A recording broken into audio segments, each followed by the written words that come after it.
오늘도 예배 잘 나오셨습니다. 같이 기도하고 하나님 앞에 예배드립니다. 좋으신 하나님 감사합니다. 하나님이 주시는 날은 날마다 새롭습니다. 이 날마다 새로운 날에 새로운 말씀으로 하나님을 만나기 원합니다. 하나님, 우리 가슴에 깊게 새겨질 하나님의 말씀을 주시옵소서. 하나님의 말씀을 우리가 마음 깊은 곳에 새겨서 오늘 하루를 말씀으로 살며 또 말씀으로 승리케 하여 주옵소서. 예수님의 이름으로 기도합니다. 아멘. 우리에게 주시는 말씀은 이사야 22장입니다. 이사야 22장 1절에서 14절까지의 말씀입니다. 이사야 22장 1절에서 14절입니다. 우리 찾으셨으면 같이 읽겠습니다. 환상의 골짜기에 관한 경고라. 내가 지붕에 올라가면 어찌함인고. 소란하며 떠들던 성, 즐거워하던 고울이여. 너의 죽음을 당한 자들은 칼에 죽은 것도 아니요 전쟁에 사망한 것도 아니라 너희 관원들도 다 함께 도망하였다가 화를 벌이고 결박을 당하였고 너의 멀리 도망한 자들도 발견되어 다 함께 결박을 당하였도다. 그러므로 내가 말하노니 돌이켜 나를 보지 말지어다. 나는 슬피 통곡하겠노라. 내 딸 백성이 패망하였으므로 말미암아 나를 위로하려고 힘쓰지 말지니라. 환상의 골짜기에 주 만군의 여호와께로부터 이루는 소란과 발핌과 혼란의 날이여 성벽의 무너뜨림과 산악에 사무쳐 부르짖는 소리로다. 엘람 사람은 화살통을 메었고 병거 탄 자와 마병이 함께하였고 기르 사람은 방패를 드러냈으니 병거는 내 아름다운 골짜기에 가득하였고 마병은 성문에 정렬되었도다.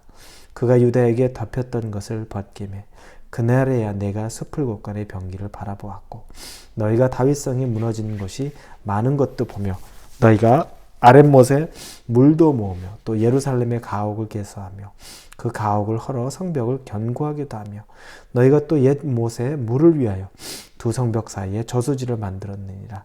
그러나 너희가 이를 행하신 일을 앙망하지 아니하였고 이 일을 옛적부터 경영하신 일을 공경하지 하였느니라. 그날에 주 만군의 여호와께서 명령하사 통곡하며 애곡하며 머리털을 뜯으며 굵은 배를 띠라 하셨거늘 너희가 기뻐하며 즐거워하여 소를 죽이고 양을 잡아 고기를 먹고 포도주를 마시면서 내일 죽으리니 먹고 마시자 하는도다. 만군의 여호와께서 친히 내 귀에 들려 이르시되 진실로 이 죄악은 너희가 죽기까지 용서하지 못하리라 하셨느니라. 주 만군의 여호와의 말씀이니라.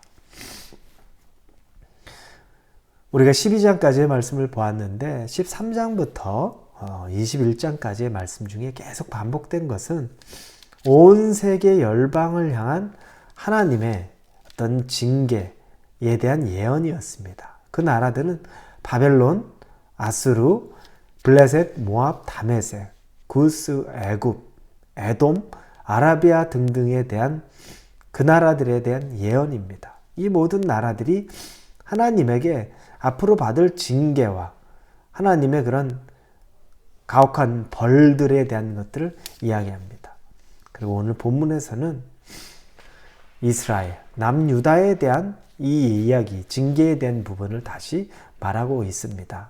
1절에 보니까 환상골짜기에 관한 경고라 이렇게 써 있습니다. 환상골짜기, 이건 바로 예루살렘을 지칭합니다. 예루살렘이 하나님의 비전, 이상, 환상이 늘 있었습니다.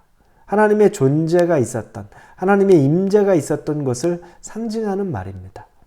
이 환상 골짜기에 대한 경고로 하나님이 주시는 말씀입니다. 그런데 이들은 하나님이 징계, 경고에 대한 이야기가 있을 때도 그들은 소란스럽게 이 삶을 즐기기에 바빴습니다. 2절에 소란하며 떠들던 성, 즐거워하던 고울이여 너희 죽음을 당할 자들은 칼에 죽은 것도 아니요 전쟁에 사망한 것도 아니라 소란하며 떠들던 성, 즐거워하던 고울이여. 이들이 그렇게 즐거워하고 떠들고 소란스럽게 아직도 즐기고 있습니다. 하나님의 징계가, 경고가 이미 땅에 떨어졌는데도 이들은 여기서 물러날 생각을 하지 않습니다. 회개할 생각을 하지 않고 하나님 앞에 겸비할 생각을 하지 않습니다. 결국 그들은 적과 싸움 한번 제대로 해보지 못하고 끌려간다는 예언의 말씀입니다. 싸워서 지는 것도 아니고 그들을 피해서 도망 다니다가 잡혀서 포로로 가게 된다는 예언을 하게 됩니다. 그래도 이들은 아무 걱정이 없어요. 그런데 4절에 보니까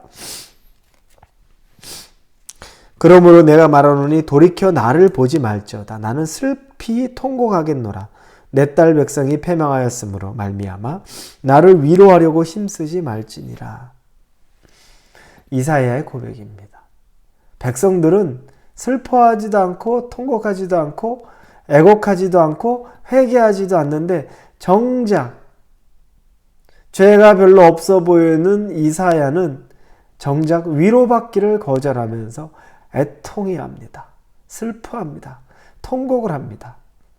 참 아이러니합니다. 울어야 될 자가 울지 않고 별로 울 것 같지 않은 자, 울지 않아도 될 만한 자들이 웁니다.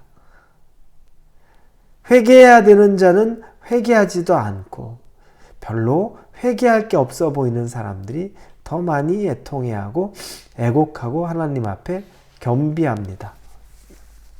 이게 믿음의 아이러니입니다.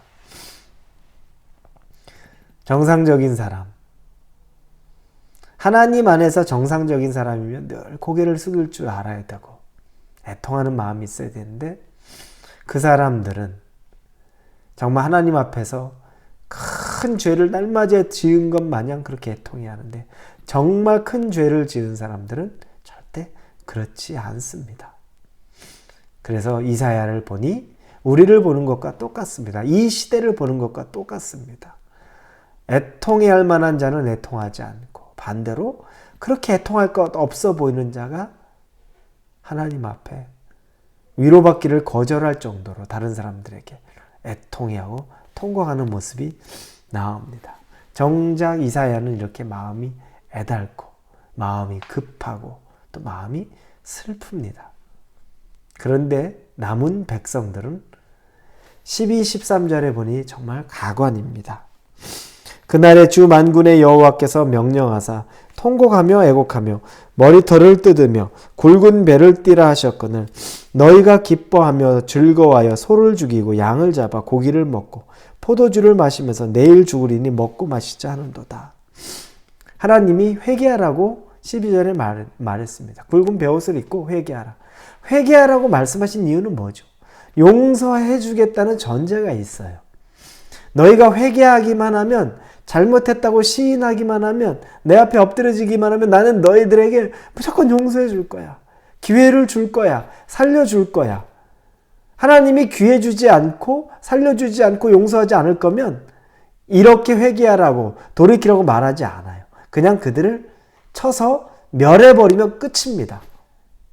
근데 하나님 그렇게 하지 않으시는 거죠. 그들을 살리시고 기회를 주기를 원하는 겁니다. 그런데 정작 그들은 13절에 보니까 내일이면 죽으리니 우리가 마지막까지 먹고 마시자. 어차피 내일이면 우리 죽어. 그러니 오늘까지 정말 즐기고 먹고 마시자. 내일이 없는 삶을 사는 겁니다. 세상의 사람들, 그리고 믿는 사람들, 우리들도 내일이 없는 삶을 사는 경우가 참 많습니다. 내일은 특별한 게 없는 것처럼.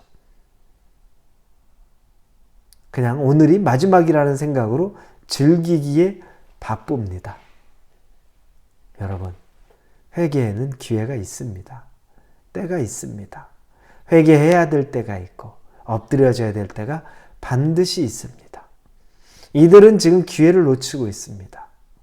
그러면서도 위급한 줄 모르고 있습니다. 사랑하는 우리 성도 여러분, 하나님이 우리를 부르신다면, 회개하라고 말한다면, 돌이키라고 말한다면 지금이 기회입니다. 기회가 항상 언제나 있는 것이 아닙니다.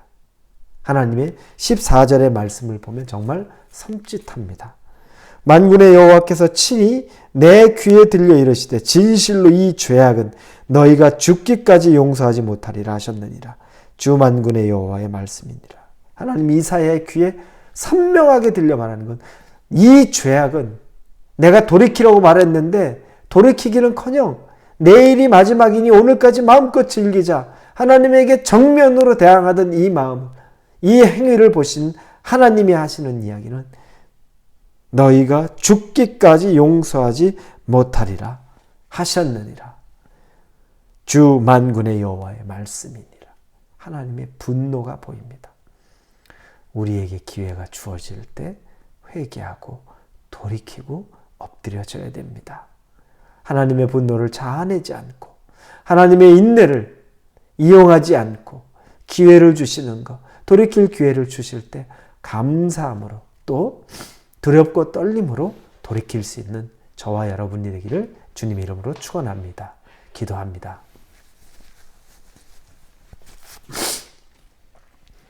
하나님, 회개의 기회가 있다는 것을 우리가 압니다. 미련한 유다 사람들처럼 하나님 이용하고 마지막 순간까지 내일은 없는 것처럼 정말 하나님 무시하며 살아가던 것, 혹시 우리 삶에 있는 것 아닙니까? 다음에 하면서 회개할 기회를 놓치고 하나님께 돌아갈 기회를 스스로 걷어차버리며 우리 앞에 다가올 그 재앙들에 대해서 생각지도 못하고 준비치 못하는 우둔한 자들 되지 않게 하여 주시고 민감함으로 또 우리에게 회개할 기회가 있을 때 아버지 앞에 엎드리게 하여 주옵소서. 예수님의 이름으로 기도합니다. 아멘.